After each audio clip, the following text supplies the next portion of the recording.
যোগিনীতন্ত্ৰৰ মতে নন্দিকেশ্বৰ হৈছে ভগৱান শিৱৰ অন্য এটা নাম। ভৈৰৱী বা জীয়া ভৰলীৰ পৰা দিকৰাই পৰ্যন্ত সৌমাৰ পীঠতে আছে নন্দিকেশ্বৰ, আৰু এই নন্দিকেশ্বৰতে আছে ঐতিহাসিক নন্দিকেশ্বৰ দেৱালয় বা বুঢ়া গোঁসাই দেৱালয়। প্ৰাচীন অসমত ভগৱান শিৱক বুঢ়া বা লিংগ ৰূপত বিস্তৰভাৱে পূজা কৰা হৈছিল। শাস্ত্ৰত উল্লেখ আছে যে লিংগ ৰূপত পূজা কৰা দেৱতা কেৱল ভগৱান শিৱ। এই বুঢ়া বা লিংগই পশুপতি বা বুঢ়া গোঁসাই নামেৰে খ্যাত। পালবংশীয় ভাষাৰ উপস্থাপনেৰেও শিৱ বুঢ়া গোঁসাই নামেৰে পৰিচিত। সেয়ে নন্দিকেশ্বৰ দেৱালয়খন বুঢ়া গোঁসাই দেৱালয় বুলিয়ে জনাজাত হৈ আহিছে। শোণিতপুৰ জিলাৰ জামুগুৰিহাটৰ নন্দিকেশ্বৰ গাঁৱক কেন্দ্ৰ কৰি পাৰ্শ্বৱৰ্তী 15-16খন গাঁৱৰ এটা বৃহৎ অঞ্চলক প্ৰতিনিধিত্ব কৰি এই বুঢ়া গোঁসাই দেৱালয় অৱস্থিত। বৰ্তমান উজৰাচুক আৰু নন্দিকেশ্বৰ গাঁৱৰ সীমাৰ অংশতেই আছে এই দেৱালয়, আৰু ইয়াৰ কাষতে আছে বুঢ়া গোঁসানী দেৱালয়। আহোম ৰাজত্বকালত স্বৰ্গদেউ ৰুদ্ৰসিংহৰ দিনত 1697 চনত নন্দিকেশ্বৰ দেৱালয় নিৰ্মিত হৈছিল। আজিও ওচৰ পাজৰ কিংবা দূৰ দূৰণিৰ ভক্তসকলে এই উপাসনাস্থলীলৈ প্ৰসাদ ভোগ আদি আগবঢ়ায়। মনোবাঞ্ছা পূৰণৰ অৰ্থে সদাশিৱৰ চৰণত মূৰ দুৱাই পূজাৰীৰ আশীৰ্বাদ লয়। উদ্ধাৰ হোৱা তাম্ৰফলি আদিৰ পৰা স্বৰ্গদেউ ৰুদ্ৰসিংহই 1697 চনত দেৱালয়খন নিৰ্মাণ কৰাৰ তথ্য পোৱা যায়। মন্দিৰৰ দৌলটো মাত্ৰ 7 মিটাৰমানহে ওখ।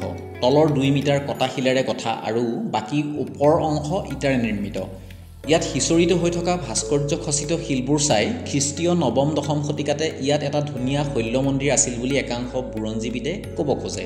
সেই মন্দিৰ নিৰ্মাণ কৰিছিল শালস্তম্ভ বংশৰ কোনো নৃপতিয়ে। এতিয়া তেজপুৰ আৰু তেতিয়াৰ হাৰুপেশ্বৰ বা হাতপেশ্বৰ শালস্তম্ভ বংশৰ ৰজাসকলৰ ৰাজধানী আছিল।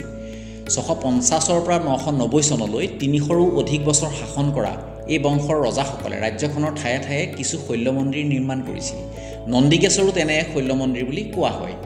প্ৰাকৃতিক দুৰ্যোগ বা আন কাৰণত শৈল্য মন্দিৰ ধ্বংসপ্ৰাপ্ত হোৱাত এই স্থানত আহোম যুগত ইটাৰ মন্দিৰ নিৰ্মাণ কৰা হৈছিল।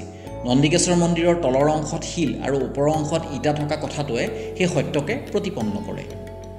মূল মন্দিৰৰ যুগ সম্পৰ্কে চাংৰুং ফুকনৰ বুৰঞ্জীত এনেদৰে উল্লেখ আছে: মেৰেদৌল 21 হাত, গহ্বৰ 4 হাত, বাৰ ডাঠ 2 হাত, ওখকৈ দৌল মুধলৈ 5 হাত, তাৰে পৰা চোলালৈ 12 হাত, জগমোহন ভৰ্তি দীঘে 10 হাত, পথালি 8 হাত, ডাঠ বাৰ মুধে 3 হাত, পাছেদি বাৰ ডাঠ 2 হাতকৈ।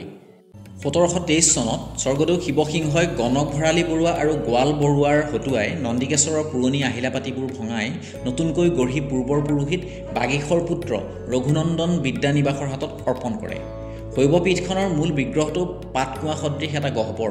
দেৱালয় চৌহদত বিগ্ৰহৰ দক্ষিণ দিশে এটা ডাঙৰ পুখুৰী আছে। গহ্বৰ আৰু পুখুৰীৰ পানীৰ মাজত সংযোগ আছে বুলি কোৱা হয়।